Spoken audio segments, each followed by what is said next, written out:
Pronto. Pronto, doutor Alinaldo. Boa noite. Boa noite, Ade. Boa noite a todos. Tudo bem com você? Tudo bem, graças a Deus por aqui, tudo bem, tudo em paz. Um pouco de Então, frio, viva. né? Está muito Tudo, né? baixo para mim.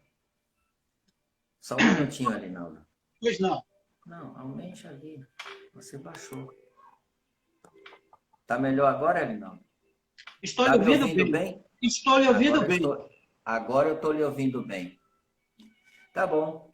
A Estou lhe palavra ouvindo é bem. com você. A palavra é sua. Muito obrigado.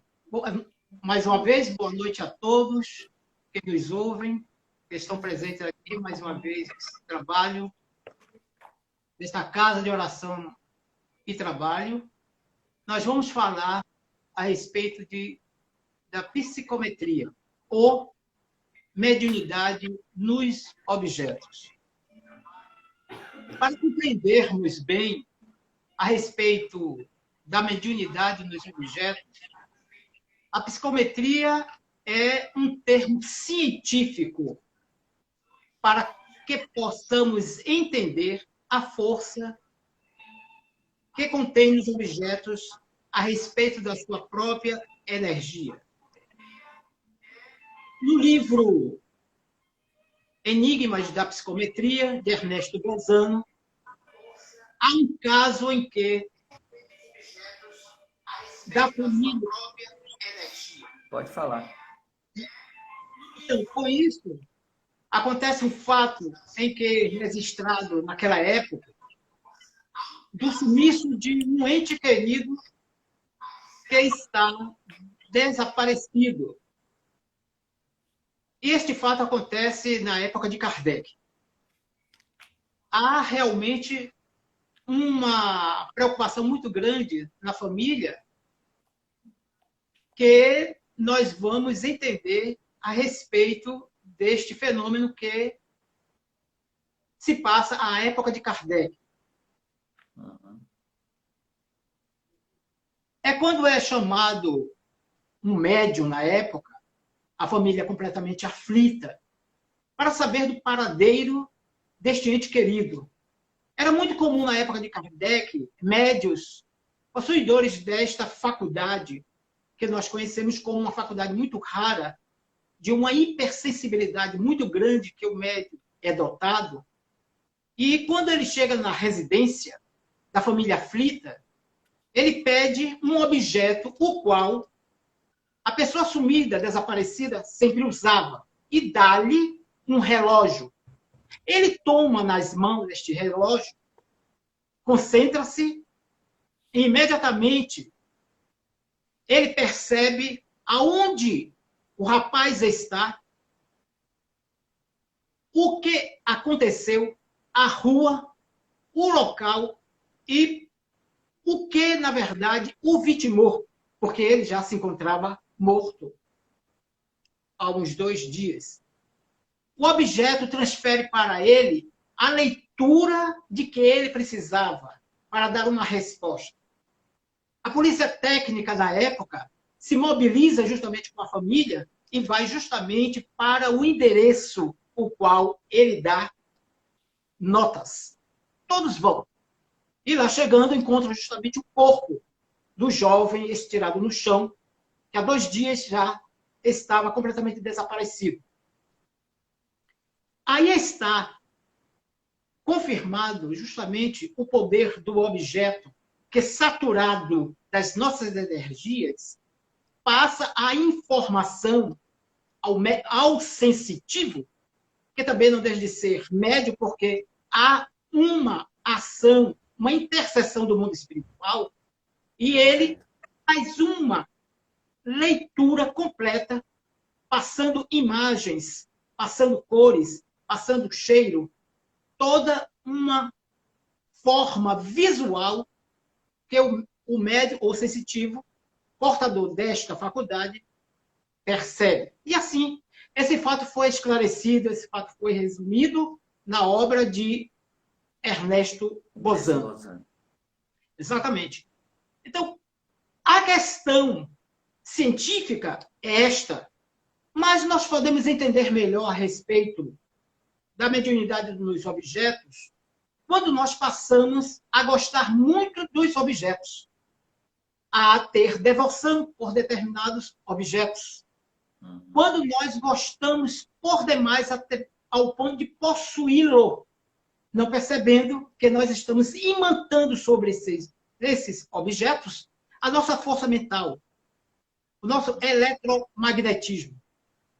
No livro Nosso Lar, Lísias se encontra com André Luiz conversando, e quando ele deixa uma frase para André Luiz, ele diz que o pensamento é um poderoso imã de atração.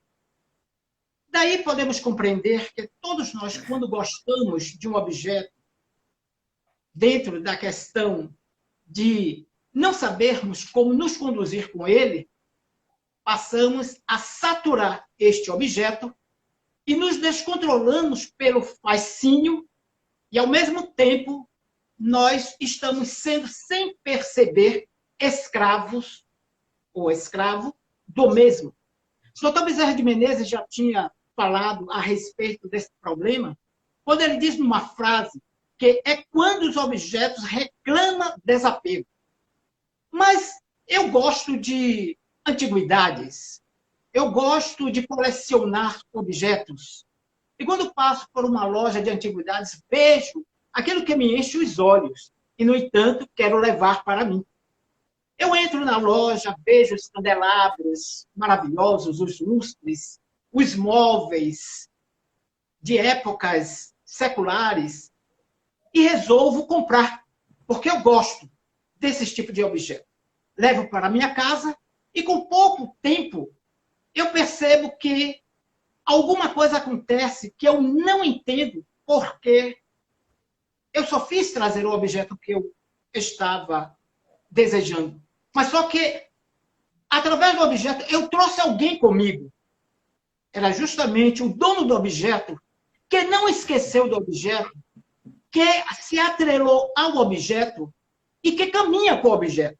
Eu levo alguém para minha casa, possuidor de desarmonia completamente, porque está preso ao objeto que o objeto, por sua vez, não deixa, porque já o escravizou. Em Mateus, capítulo 6, versículo 9, nós conhecemos aquela famosa advertência de Jesus. Não amontoeis tesouros que o verme come, que a traça destrói, que o ferrugem corrói. Jesus, neste momento, não está fazendo uma apologia para que a gente vivesse a míngua sem possuir nada. É o cuidado de nós obtermos e sabermos usufruir daquele objeto que nós adquirimos. Só que nos deixamos muito voltados a esses objetos e passamos a devotar fascínio, a fanatismo. E muitas das vezes, as pessoas que já passaram pelo mundo espiritual e deixaram as suas relíquias, suas joias, seus inventários, seus objetos de valores, volta para casa, atraído pelos mesmos, e começa até se tornar inimigos dos seus próprios familiares, quando veem que não fazem bom uso dos objetos deixados, e que também, por sua vez, estão querendo se desfazer para fazer dinheiro. Começa uma agonia muito grande, ele não é ouvido porque a gritaria é demais. E cria na psicosfera do ambiente uma desarmonia, um desassossego muito grande, porque ele está num campo vibratório e a família está em outro. Mas ele exige o que é dele, sem se aperceber que ele está em outro campo vibratório, em outro diapasão, para poder ter harmonia em si mesmo. São pessoas que começam a sofrer desde quando estão encarnados em suas viagens, adquirindo isso e aquilo, mas não sabem como conduzir os objetos. Passam a ser escravos. Por exemplo, a questão do viciado. Eu sou viciado porque sou escravo. Eu sou escravo do vício. O vício me controla. Ele me transforma em escravo. Eu não o domino. porque eu já sou arrastado pelo vício. O vício de ter e ter só para mim. Eu tenho um objeto, não dou, não empresto, não vendo porque ele é meu. A partir daí, essa transmissão de energia, que parte do meu interior, está saturando esse objeto. E quando eu perceber que quero me desfazer dele, me afastar dele, eu já estou tão cristalizado que ele mesmo me segura. Houve um fato há muitos anos atrás, que foi motivo de noticiário jornalístico na Bahia, que um homem, antes de morrer, deixou um relatório fúnebre, digamos assim, que quando ele morresse, ele tinha um carro, um Fusquinha na época. Quando ele morresse, também abrisse uma vala, que queria morrer com o carro, que o carro também fosse sepultado. Todos leram justamente o testamento e obedeceram imediatamente, porque o morto tinha realmente deixado escrito, digamos assim, que queria, quando ele morresse, o rapaz, a pessoa também seguisse o seu objeto de desejo. Assim abriu-se uma vala muito grande, o homem já estava morto, ele foi justamente sepultado e o carro também. Claro que todos tinham que, assim, fazer uso do seu pedido, porque era um pedido de uma pessoa que estava justamente de sã consciência, mas não sabia o que estava fazendo. De certo modo que ele ficou preso ao objeto desejado, de não desatrelar, porque, na verdade, ele estava já preso por elos de magnetismo. Assim, nós não comentamos a nós mesmos, porque, na verdade, nós temos o poder do pensamento que cria uma força magnética e que satura os objetos. Ficamos presos a esses objetos porque, na verdade, não sabemos encontrar a educação necessária para saber lidarmos com eles. Tudo é lícito, mas nem tudo nos convém.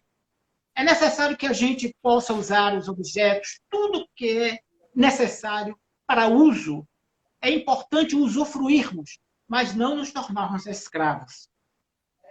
É por esse motivo que a psicometria vem para nos chamar a atenção que os objetos possuidores de energia, que são átomos, são partículas, os objetos são vivos, e nós somos possuidores também de eletricidade, e comungamos através da força do pensamento, do desejo.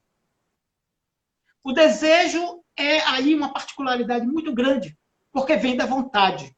A vontade em primeiro lugar.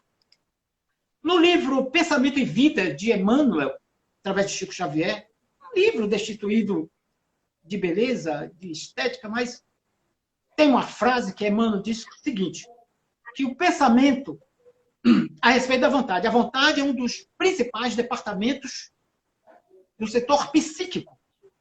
Isso é muito profundo, porque nós vivemos pensando. Quando pensamos, nós erguemos uma espécie de televisão, de imagem televisiva, uma espécie assim de cinema, que as formas dão cor, as formas dão ruído, e também projeta movimento, cheiro. E esse poder nós levamos também para alguém que nós desejamos ter. Saturamos essa pessoa pelos elos de ligação, mas muitas vezes a pessoa nem nos deseja, na verdade. Nós a queremos. Nós não a conseguimos. O desejo nosso não é concluído. Partimos para o mundo espiritual. Nós não esquecemos a pessoa amada e deixada para trás. Eu conheci determinadas pessoas que me diziam que não conseguia encontrar o grande amor da sua vida, um sentimento que poderia devotar em uma pessoa a ver uma ligação ao sentimento desejado, e não sabia e nem entendia por que razão, nunca encontrava elos de ligação pelo sentimento. Mas depois que a pessoa me contava a história, que um dia teve um namorado, que gostava muito dela, e que de uma forma ou de outra passou para o mundo espiritual, através da morte, do desencarne, essa pessoa não se esqueceu. Atraído pelo sentimento, não permitia que a outra pessoa tivesse uma vida normal, natural, comum. Ele também, tampouco, não tinha, porque estava completamente agriolhado, centralizado nela. Estava preso por correntes do sentimento, sem saber entender por que razão aquilo acontecia. Nós não temos o hábito de tomar conhecimento a respeito dos grandes enigmas da vida, dos grandes mistérios da natureza, e esquecemos que um objeto, por ser inanimado, possui vida. Que diga as fotografias Kirlian, que nos deixou informação importante a respeito da aura etérica dos objetos. Uma vez essa aura etérica dos objetos, onde foi formulada uma pesquisa muito importante através do padre Lucas, ele escreveu um livro e que fez uma pesquisa muito profunda a respeito desses objetos que eram saturados de energia e que são. Pesquisado, este padre católico nos deixou um livro muito importante e que nós, a partir daí, tivemos o conhecimento necessário a respeito dos objetos. No livro Nos Domínios da Mediunidade, André Luiz, já no último capítulo, ou no capítulo de Psicometria, existe um museu onde ele adentra com o guia espiritual Aulus, e nesse museu tem um espelho, e adentra um grupo para visitar este museu, aquela obra-prima da antiguidade, e o grupo se aproxima. E um dos grupos se aproxima com mais intensidade. Nem tocou no espelho, ela sente um arrepio. E diz que aquele ambiente, na verdade, é meio estranho. E começa a se afastar. E pede para que o grupo se afaste, porque ela sentiu algo estranho ao se aproximar do espelho. Aulus toma a palavra. André Luiz procura saber por que motivo aquela moça sentiu ao aproximar-se do objeto. E ele explica que ela seria portadora de uma faculdade, de uma sensibilidade muito grande, e que, executando a tarefa de educar a sua faculdade mediúnica, poderia ter aspectos da psicometria. Ela percebe. Ela percebeu. E quando André Luiz se concentra a pedido de Aulus, o que estava acontecendo com aquele espelho, existia uma jovem ao lado, com um semblante muito triste. E que, penalizado, André Luiz procurou saber a respeito da história daquela jovem que estava presa ao espelho, que já havia passado pelas mãos de muitas pessoas, de instituições, passado muitos anos, até mesmo varados séculos. E que, na verdade, ela parou ali. O objeto estava ali. E Aulus passa a concentrar-se no objeto e faz uma leitura da história daquela jovem que ali estava, em espírito. E ele conta a história de uma família que, à época da Revolução Francesa, se afasta imediatamente de Paris e vem para o Brasil, trazendo toda a sua família. E o jovem, acompanhado dessa sua família, tenta uma vida normal, natural, no Brasil, em algum dos estados do Brasil. Todos se firmam, todos se organizam, e os anos se passam. E este jovem conhece uma jovem, enamora-se, e deleita sobre ela muitas promessas. Os dois têm um grande amor na vida, que esse elo cada vez mais se entrelaça e se estreita. Os anos se passam e quase às vésperas de casamento, a notícia chega da França dizendo que a guerra havia acabado. E Paris estava em paz. E todos estavam voltando para a terra natal de quem era justamente de origem. O jovem tomou conhecimento que sua família voltaria e ele teria que acompanhar. Ele se dirige à jovem e ele promete retornar para ela, dando a ela a entender que ele, voltando, deixaria um presente, algo para que ela tomasse sempre lembrança dele. E ele lhe dá um espelho, um grande espelho. Ela recebe esse espelho, guarda, na esperança que o jovem um dia retorne para se casar.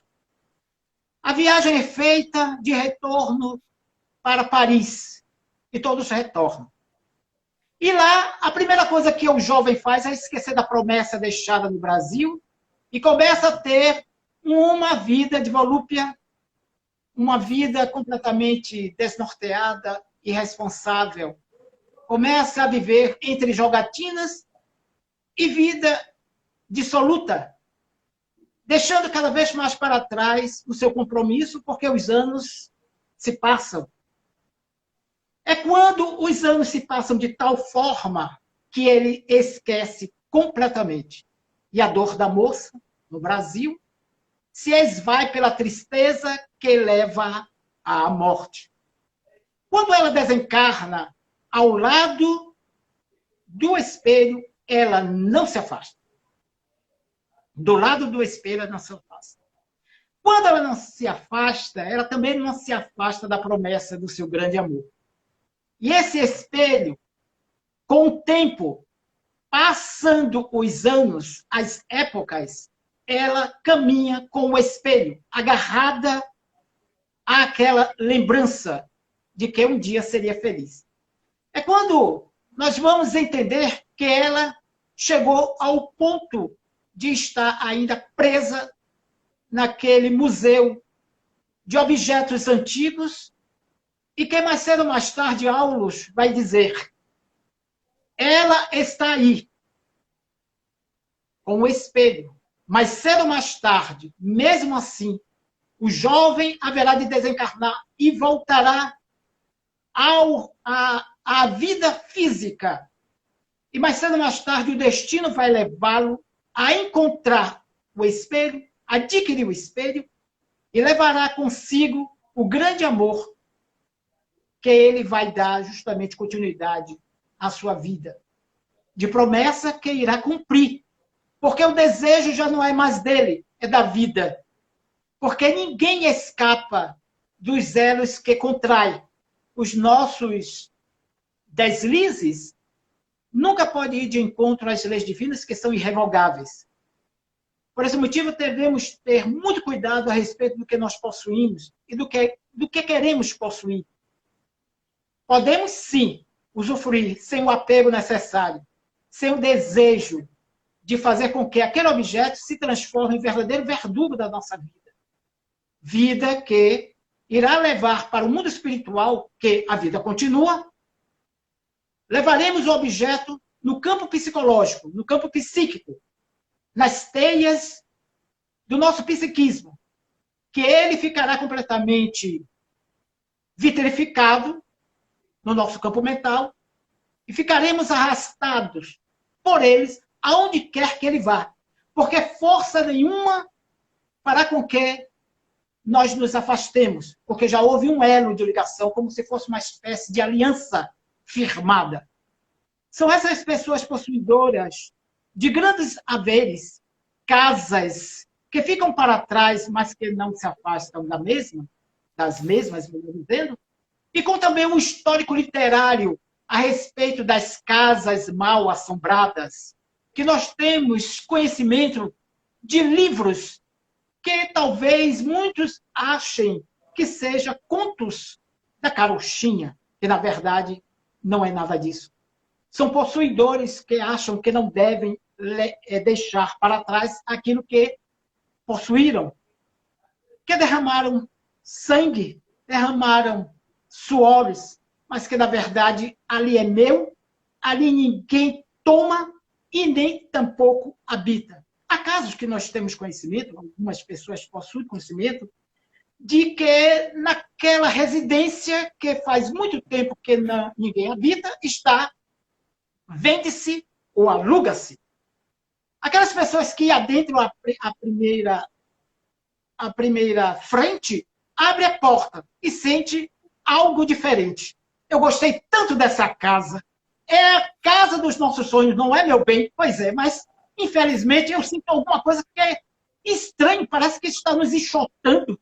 Olhe, meu senhor, nós voltaremos mais tarde. Vamos tomar, como é hora do almoço, nós vamos almoçar e nós retornamos. Jamais retornam. É o dono que não deixa ninguém entrar e alugar e comprar, porque não está à venda e nem tampouco está alugado. Porque é dele. Ele se firma companheiro daquela psicosfera que ele mesmo criou.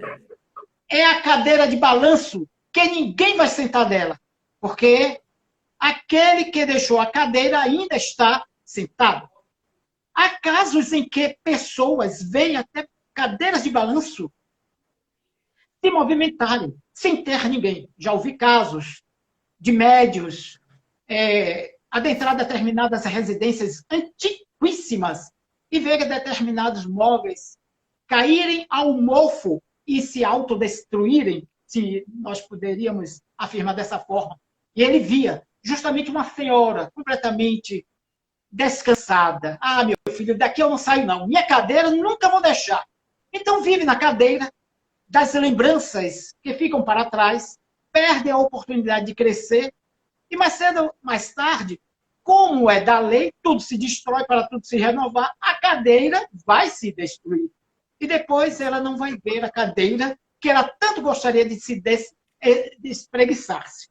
Pois bem, nós saturamos os nossos ambientes familiares, os nossos lares, com a força do nosso pensamento, com o comportamento que nós temos, com as tendências que nós possuímos, e com tudo, principalmente o caráter, que já é formado, é claro, que nós, quando trazemos um caráter duvidoso, nós viemos justamente para ampliar oportunidades para remover essas situações desagradáveis, para que a sociedade não tome conhecimento do que, na verdade, nós somos. Mas empregamos, sobretudo, na parede das nossas residências, o conteúdo da nossa individualidade, do nosso personalismo, da nossa personalidade. É quando nós vamos perceber também que, havendo determinados graves acontecimentos em residências, tragédias, que não podemos até mesmo imaginar, ali fica gravado nos objetos que tomaram conhecimento, entre aspas, mas de uma maneira científica, eles fazem a leitura através da percepção acurada do psicômetra, ou seja, do sensitivo, que tem a capacidade de fazer a leitura, que o objeto ali viu a tragédia reinar.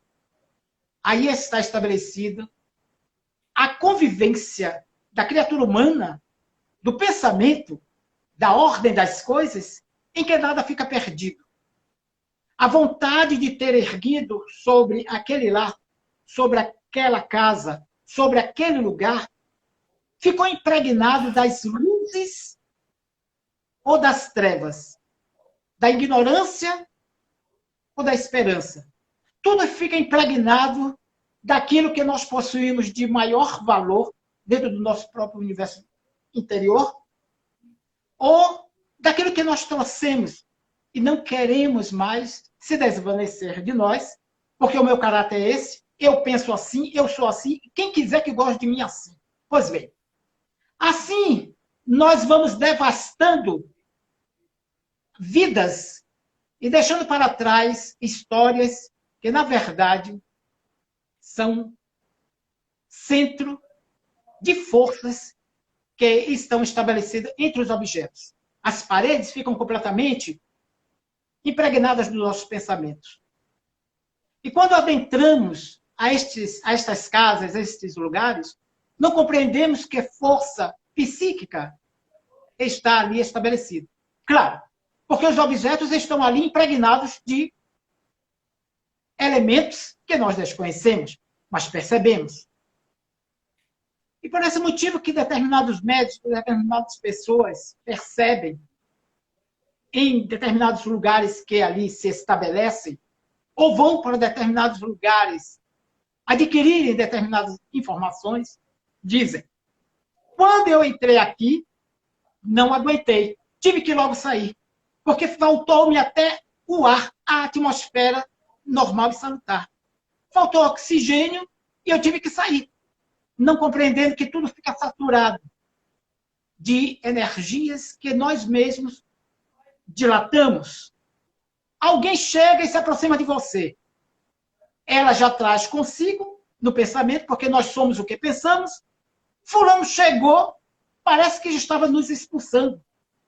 Fulano chegou, eu gostaria tanto que ele não saísse. Você faz tanto bem a nós quando está presente. Há essa disparidade, essa é uma espécie assim de linha demarcada, linhas paralelas. Qual é o tipo de vida que eu quero para mim? Qual é o conceito de vida que eu quero para a minha existência? Porque eu vou distribuir aquilo que eu tenho. Aonde estiver as pessoas, eu vou distribuir e vou dilatar para aquelas pessoas aquilo que eu carrego. Eu sou algo que posso beneficiar e posso também desequilibrar o ambiente ou qualquer pessoa que esteja ao meu lado, segundo o que eu penso. Eu sempre estarei pensando, conversando comigo mesmo ou não, posso idealizar, posso planejar. É o que nós fazemos sempre. À noite vamos dormir. E como estamos apegados a determinadas coisas, voltamos para o mundo espiritual como se fosse uma espécie de volitação. Vamos justamente nos colocar diante daquilo que estabelecemos na nossa vida, sempre os nossos desejos. E realizamos esses nossos desejos porque estamos fora do corpo. É aquela história de Sigmund Freud, o pai da psicanálise, a história dos desejos frustrados. Você tenta de todas as formas adquirir e realizar os seus grandes sonhos, mas não consegue. Lá um dia, como todos nós vamos dormir, os laços do espírito afrouxam-se com o corpo físico. Aquela permanência psíquica é tão constante que você acaba sendo tão livre no mundo espiritual e realiza. Quando você volta, você se sente aliviado. Mas é um desejo frustrado, que na verdade ele queria palpar e apalpar tudo quanto ele desejava. Já que eu estou na atmosfera da matéria, para entrar em contato com a matéria, precisa ser matéria. Mas ele só realiza no mundo espiritual.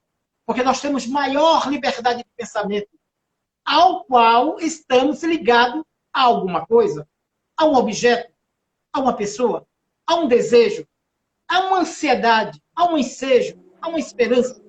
Nós vivemos ligados às coisas, mas precisamos usufruir das coisas, coisas que nós não fazemos. Por esse motivo que nós encontramos nos objetos a saturação da nossa energia. E ele se agarra a nós mesmos. Até mesmo quando estamos adornando de admiração o nosso próprio corpo. No livro Nosso Lar, voltando ao Nosso Lar, sempre deixando orientações magníficas, tem a história de Francisco, em que das câmaras em que Narcisa ali opera vários doentes, ele grita por Narcisa e ela vai socorrê-lo. E ele diz, já em espírito, é claro, Francisco, já posto naquele catre de alucinação, diz a Narcisa que ele está vindo, e grita desesperadamente que ele estava vindo. Vindo o quê, Francisco? É fonte da sua imaginação. Não faça isso, porque isso não existe. Ele está vindo me atacar, ele está vindo. Era justamente o seu corpo cadaverizado que estava vindo de encontro a ele, por força do seu próprio pensamento, que ao tempo lhe deu ao corpo justamente a divinação, a fascinação, os créditos que nós não devemos dar tanto assim. Porque, na verdade, vamos envelhecer. E nós não vamos gostar mais de nos vermos no espelho, cheio de pé de galinha, de campo de expressão, de fazer expressão no próprio rosto, o cabelo completamente encanecido pela neve dos tempos, enfim. Mas no caso dele, operava a ligação sobre o corpo. E, no entanto, trazia para ele, pela fonte da imaginação, o próprio pensamento faz esta condição de erguer do nada a estratégia de fazer com que se materialize, nós vivemos completamente iludidos, iludindo-nos completamente sem entendermos o que fazer. Agora, nós vamos compreender que tudo isso passa, mas nós não passamos. Tudo se desintegra, mas nós não nos desintegramos. Tudo se renova para voltarmos a termos educação sobre as coisas que nos aguarda, para termos um novo conceito sobre a existência de tudo que Deus deixou para nós usufruirmos. Voltando a Jesus para fechar. Não amontoei tesouros que o ladrão rouba, que a traça corrói, que a ferrugem destrói, e que ainda mata o outro, que segrega todos esses valores. Mas os valores que Jesus sempre quis que nós deixássemos para nós, os valores da ética, da moral, da esperança, de tudo, quanto eleva o outro. Nós não podemos sermos ninguém sem o outro. A gente pensa que seremos felizes sem o outro, porque o outro é resultado da nossa felicidade. E, no entanto, são esses valores, são esses tesouros vivos que Jesus quer que nós amontoemos, sim, para que, na ilusão da vida, nós não venhamos a depois chorar lágrimas de sangue, decepção que ficam para trás, sem sabermos nos corrigir aonde e quando, para que possamos sermos felizes no amanhã, adquirindo toda a sabedoria do repositório de inteligência e vida do Evangelho de Jesus, nosso Senhor Jesus Cristo. Muita paz. Agradeço a todos terem estado conosco neste momento gratificante de crescimento espiritual, aos meus amigos que estão relembrando os velhos bons tempos, acredito que sim, que divulguei esta oportunidade de estarmos juntos e tendo este esforço de raciocínio numa nova experiência de divulgação do Espiritismo na vida de todos nós. É com você, meu amigo querido AD. Muito bom suas palavras. Só queria complementar uma coisa que é o inverso, basicamente, do que você colocou, que também existe. Muitas vezes nós entramos numa casa, vamos à casa de alguém, entramos numa residência e sentimos uma leveza fantástica, né? Sentimos bem, saímos de lá, às vezes até comentando que maravilha que foi estar naquele ambiente.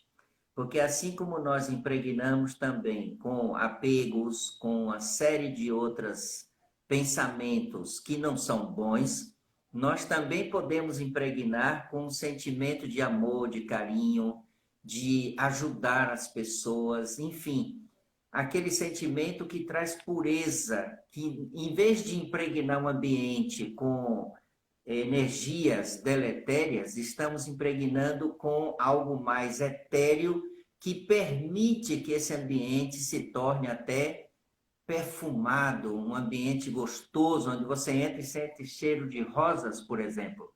Então, que nós saibamos transmutar esses pensamentos para que esses ambientes, principalmente as residências, os nossos lares, sejam assim, sejam dessa forma, porque cada vez que nós fizermos isso,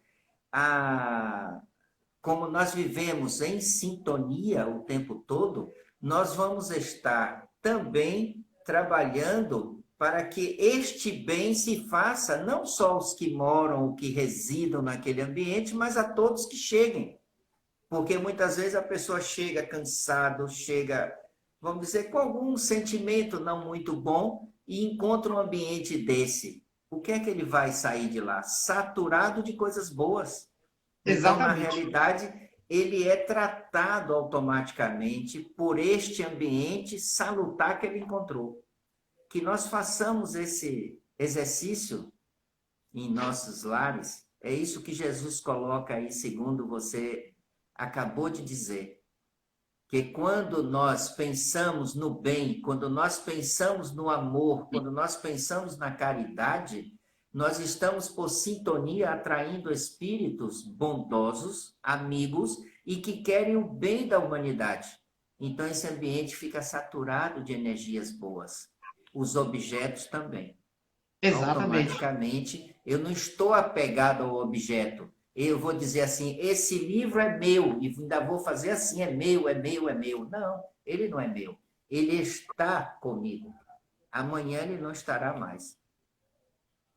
E aí, Exatamente. esse objeto, que no caso que eu estou citando o livro, pode ser de outra pessoa, sem nenhum problema. Né? Então, Exatamente. maravilha o que Perfeito. você colocou. Gostei muito. E gostei de uma coisa que pouquíssimas pessoas falam.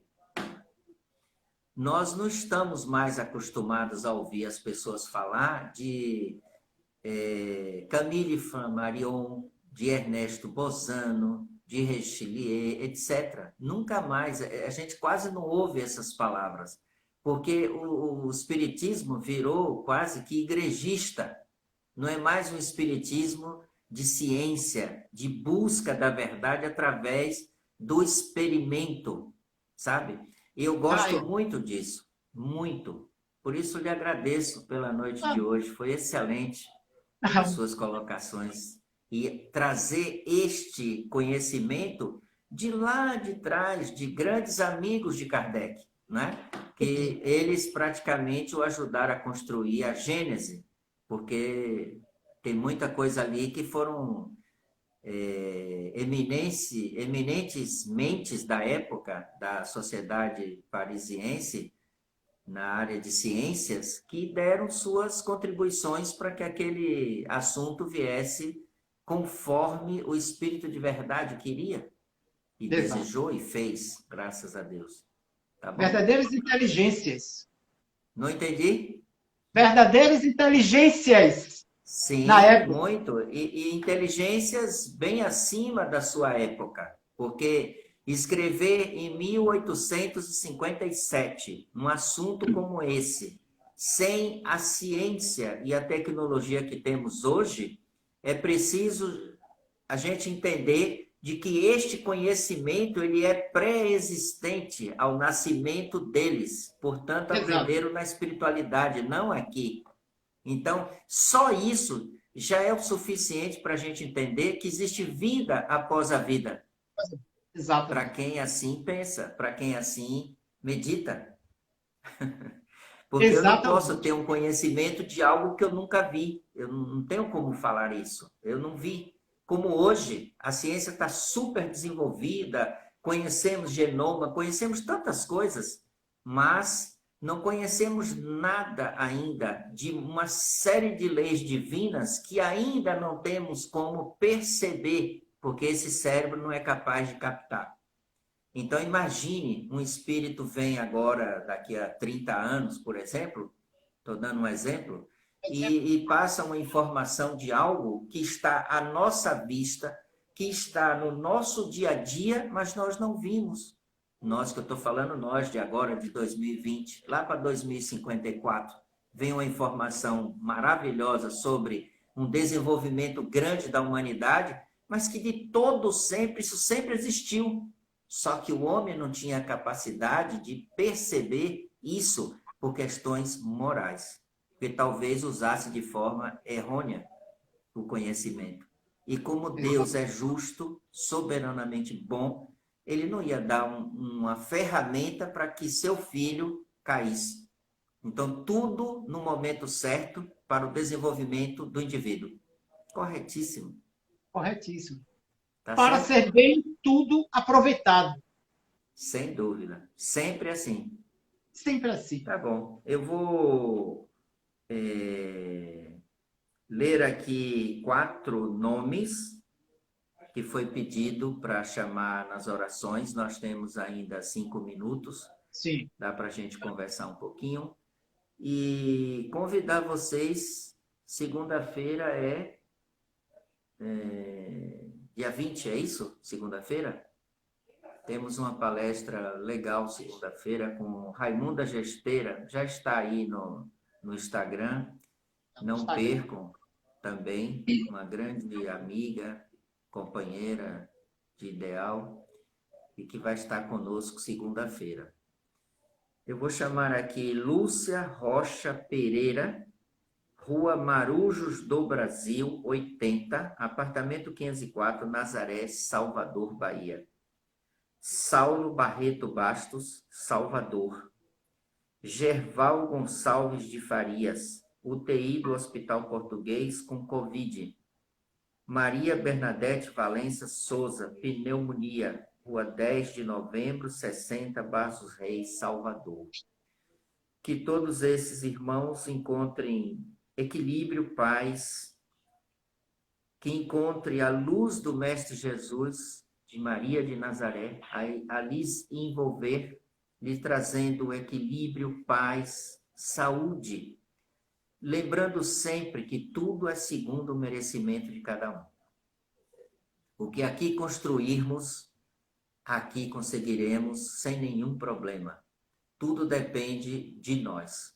Como Elinaldo também colocou hoje, muitas coisas nos ocorrem porque nós fugimos à lei divina. E quando fugimos, transferimos aquela condição de ser, muitas vezes, para um objeto, para uma planta, para um animal, muitas vezes, e deixamos que as coisas fluam, sigam seu caminho, quando eu devia direcionar esse caminho. Qual é o caminho? Jesus. Se assim não fizermos... Você falou de uma cadeira de balanço, eu achei bem interessante, porque tivemos um caso desse há 2 anos atrás na Casa de Caridade Coração de Maria, em que a senhora chegava em casa e a primeira coisa que ela olhava era a cadeira onde o seu marido, já desencarnado, lá estaria sentado esperando. E já tinha alguns anos de desencarne, e ela sempre dizendo isso, a mesma coisa, exatamente o que você colocou. Não precisa a gente buscar em livros e longe, não. Está do nosso lado, todos os exemplos que você deu. Aqui em Salvador, uma médium, uma vez, não sei o nome, não me lembro agora, foi chamada pela aeronáutica para ela tocar num avião, para saber o que tinha acontecido, um acidente nas peças do avião. E quando ela colocou a mão, ela viu tudo isso, do jeito que você citou aí. E isso tem uns 12 anos, mais ou menos, que aconteceu. E ela disse tudo, como foi o acidente, de que maneira aconteceu, por que aconteceu, etc, etc, e o que tinha ocorrido com o piloto e tudo mais. Então, realmente, os objetos, eles não têm a mediunidade, mas ele está impregnado do magnetismo que o médium superexcitado, como você citou, que está num nível bastante alto de vibração energética, percebe, é como se fosse um filme à sua frente. Ele vê tudo e percebe e tem a condição de dizer tudo aquilo que aconteceu. É fantástico. E isso não é para todo mundo, é lógico. São poucos espíritos que estão nessa condição. Porque isso demanda sacrifício, isso demanda entrega de sua vida, mudança de comportamento, não só físico, mas também mental, etc. Demanda muita coisa para que eu tenha essa percepção constantemente. Isso, eu diria até que chegaria a ser um mandato mediúnico, porque isso não é qualquer pessoa que consegue, não. Eu acredito, viu, Ade, que será a mediunidade do futuro. Será a mediunidade do futuro. porque já se aproximam os sinais de regeneração. Só um planeta de regeneração poderá abrigar seres deste quilate. Com certeza. Até porque Não a é isso? mediunidade, na verdade, como um todo, em todas as suas facetas, ela será o nosso dia a dia, porque isso é um atributo do espírito, né? Isso. Essa ação, esse exercício é um atributo do espírito. Só precisa ser ampliado e devidamente praticado, mas eu preciso de moralidade para que esse leque, essa possibilidade se amplie bastante. É por Exato. isso passar para a regeneração e quem lá ficar, der continuidade no planeta, terá condições normais de ter estas facetas mais elaboradas e com facilidade no dia a dia, porque ele não usará para o mal, ele usará de uma forma mais consciente para todos, porque ele sabe que não é só dele, não é para ele que ele tem aquilo, tá certo? E isso só a moralidade permite, Exato. infelizmente. Mas esse é o caminho. Gente, muito obrigado. Obrigado, Elinaldo, mais uma vez. De Tá nada. bastante frio Obrigado aí, não também. tá? É, Parece que aqui tá em casa uns está 12 11 graus aí graus. hoje. 11 Hã? graus. É isso que eu me... 11? 11 graus. Tá ótimo. Aqui, Boa sorte para você, para a família. Muito obrigado por obrigado, tudo. amigo. A vocês que nos acompanharam, paz no coração.